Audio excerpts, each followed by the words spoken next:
Did he hurt somebody with the scissors? Yes. He stabbed a nurse? He went away.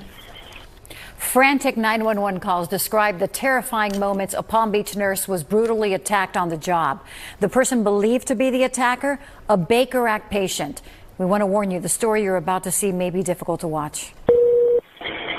Sheriff's Office, 911. We had a Baker Act beat a staff member unconscious, now running around the building.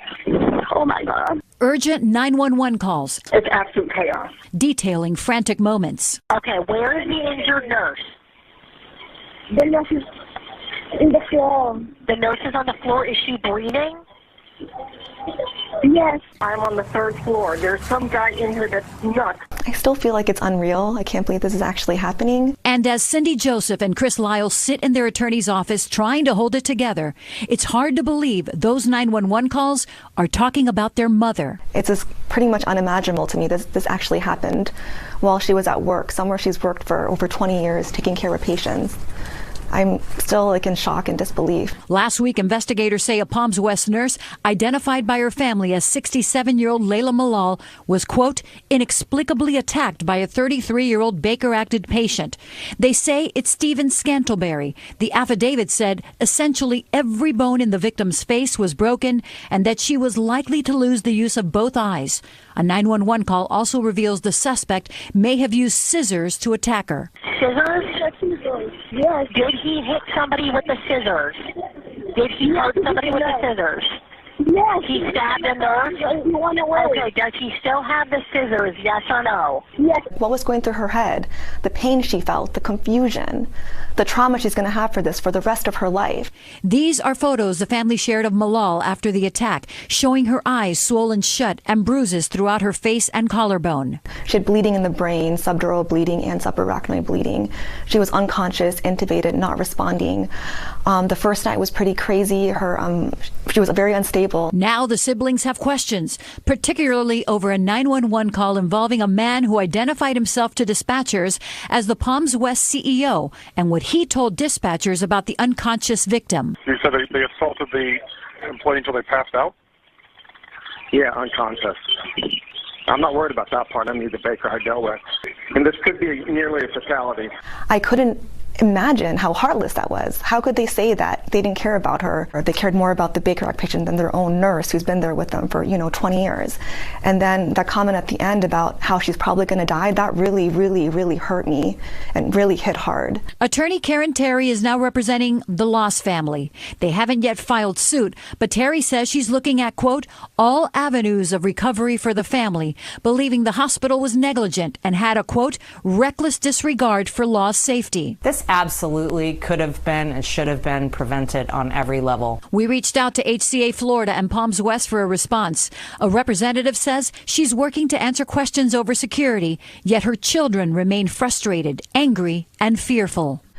I'm just so mad at the situation and sad, and my mom is everything to me. She's my biggest supporter and always there for her, always there for me. I can't imagine my life without her, and this is not fair to her. She's 67 years old. She could have retired, long time ago, but she chose to be a nurse and to keep caring for patients. She loves her job.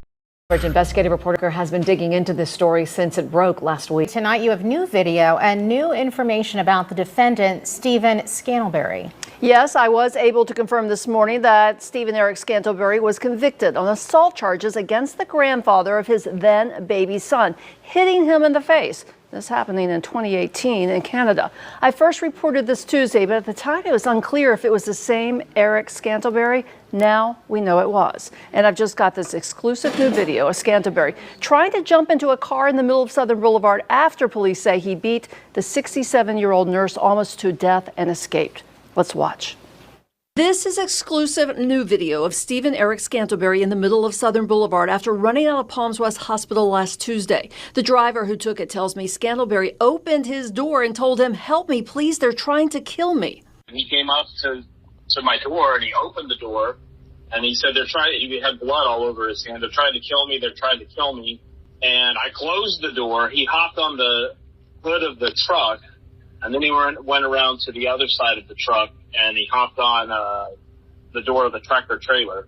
Scantlebury had been acting paranoid for a couple of days, according to his lawyers, and checked himself into Palms West last week with reported chest pains. It was there that he was designated a Baker Act hold, admitted, and taken to the third floor. That's where police say he jumped on and savagely beat 67-year-old nurse Leela Lal, almost killing her. Lal remains on a ventilator with numerous severe injuries. And this is not the first time Scantlebury has faced charges for a violent attack. I've confirmed through Canadian authorities that in 2017, Scantlebury punched the grandfather of his young son in the face and then tried to slam the trunk of his car on the man's head. He spent 30 days in jail.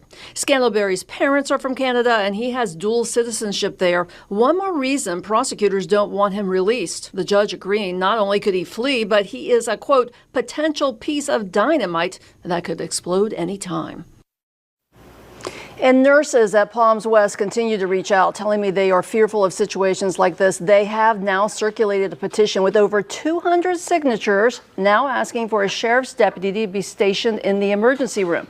Many hospitals do have an armed deputy there, but Palms West just uses a private security guard or an employee called a sitter to watch over potential situations.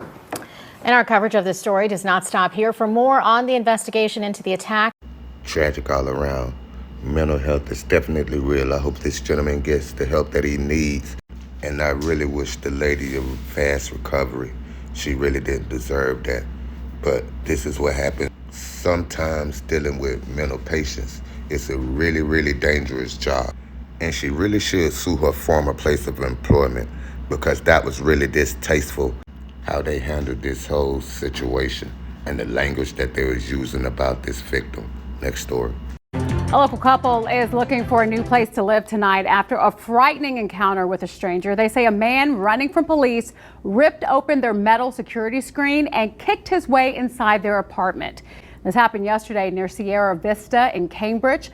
We want to thank you for joining us. They haven't been living there for long at all, but they tell us this man appeared to be looking for a place to hide. Yeah, and Jim, fortunately, no one was hurt, but you can imagine how terrifying this had to have been. A man and woman sitting at home, 2 o'clock in the afternoon, when a stranger breaks down the door.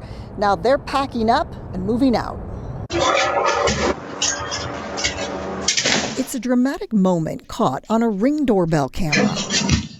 A man kicking his way into an apartment in the central part of town Wednesday afternoon.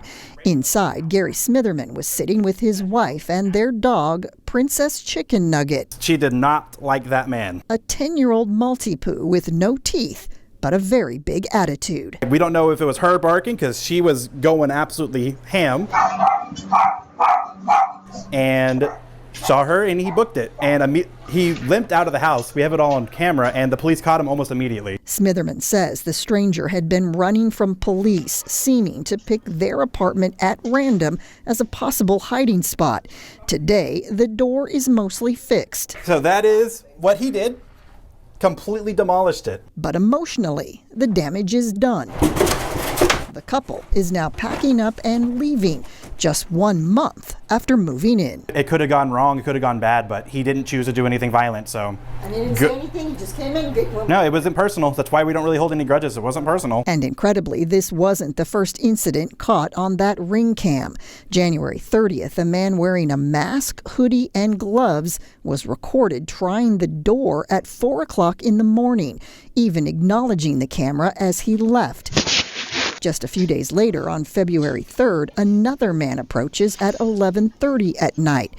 And right after Wednesday's incident, 2 people are seen checking the door at 1:30 Thursday morning. The complex itself has been nice to us and understood everything. We know it's not their fault, and they understand that we're not like holding them liable for anything. They already repaired the door, as you saw, because it was shattered, it was destroyed, but we don't really want to be, it's just the location. Still, Smitherman says moving again will be expensive. He's even set up a GoFundMe account to try to offset the cost of another round of deposits.